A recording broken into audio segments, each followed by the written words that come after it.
Welcome to Talking Climate with Katherine Hayhoe. Each episode, we explore how climate change is affecting the people, places, and things we love, and what we can do to make a difference.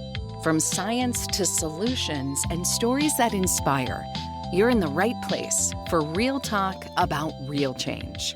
This week, I'm delighted to welcome Dr. Kate Marvel as my guest editor at Talking Climate. Kate is a climate scientist who began her career as a theoretical physicist, studying the entire universe, before realizing, in her own words, that the Earth is the only good part of it. And that's true. As Martin Rees, another cosmologist, once told me, fixing climate change is like a dawdle in the park compared to terraforming Mars.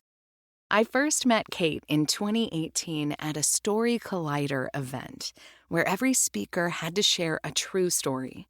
Her story, Becoming a Genius, was absolutely hilarious.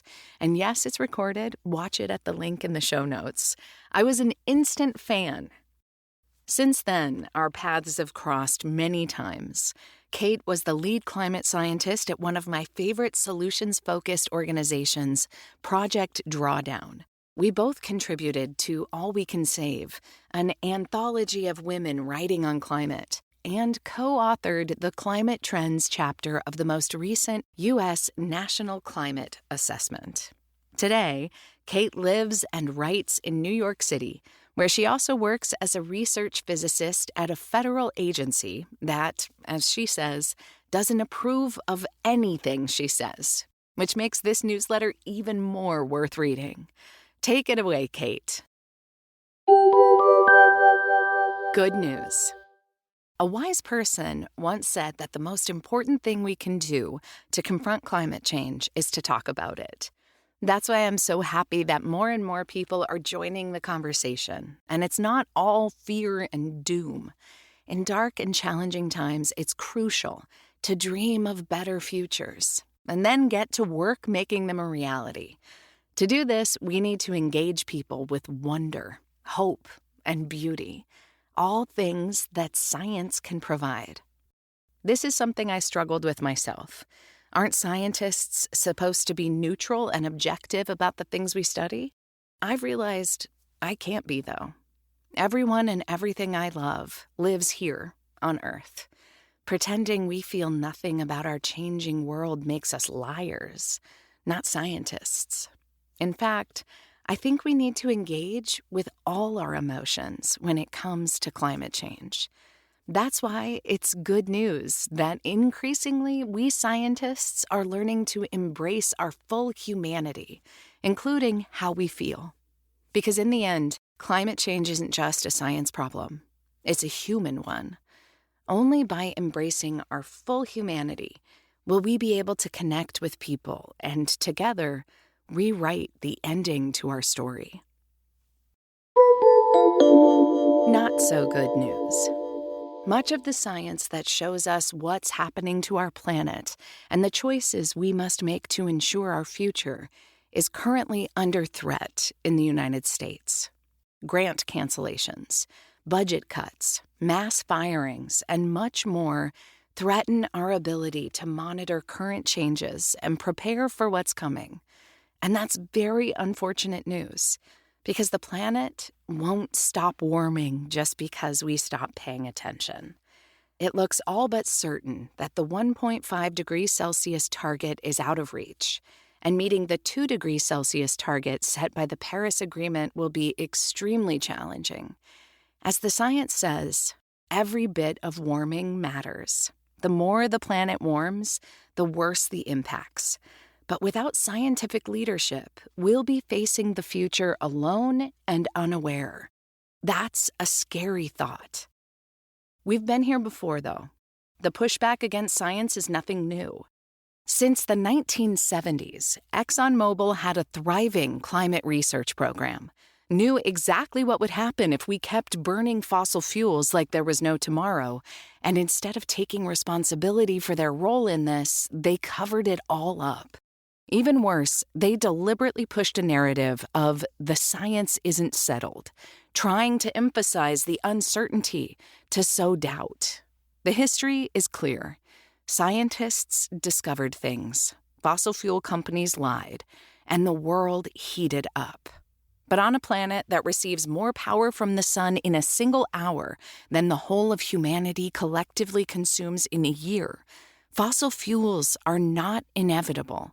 We can have better things. We just need to demand them again and again and again until we get them. What you can do. Science has traditionally enjoyed broad support in many democracies. After all, most people, regardless of political leaning, agree on the importance of knowing stuff before making decisions. But that support can't be taken for granted. That's where you come in. Use your voice.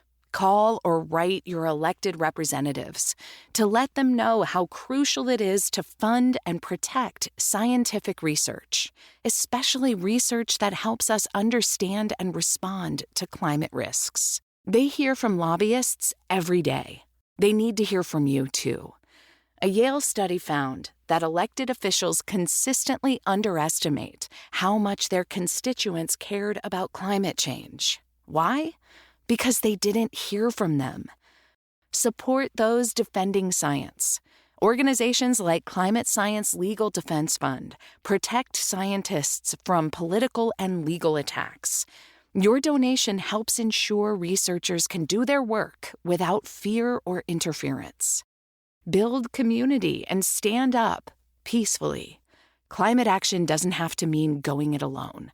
Join a local group working on climate resilience, clean energy, or environmental justice. Conversations really do make a difference. And as a previous guest editor and historian Dr. Emily Pauley shared, nonviolent protest has a long and powerful history of driving change. Whether it's talking about climate change with your friends and community, marching for science, supporting youth climate strikes, or advocating for better policy in your city, showing up matters. The most important thing each of us can do is something, and do it together. Thank you to Dr. Kate Marvel for guest curating this episode of Talking Climate. Being a climate scientist isn't easy.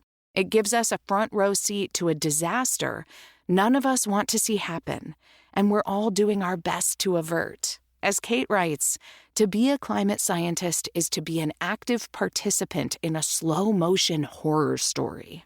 And she continues, what do I tell my son? A monster awaits in the deep, and someday it will come for you. We know this.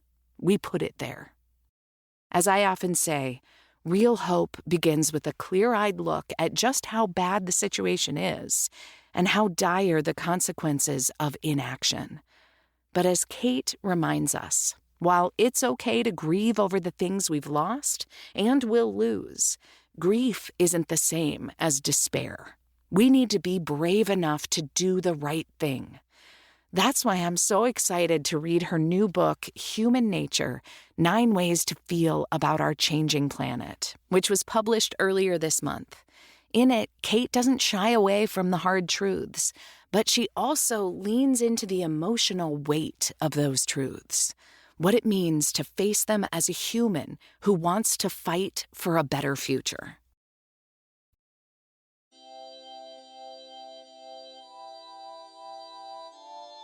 Thanks for listening to Talking Climate, narrated by Ann Cloud. For more resources, links, and actions you can take, check out the full newsletter at www.talkingclimate.ca. Until next time, keep talking climate.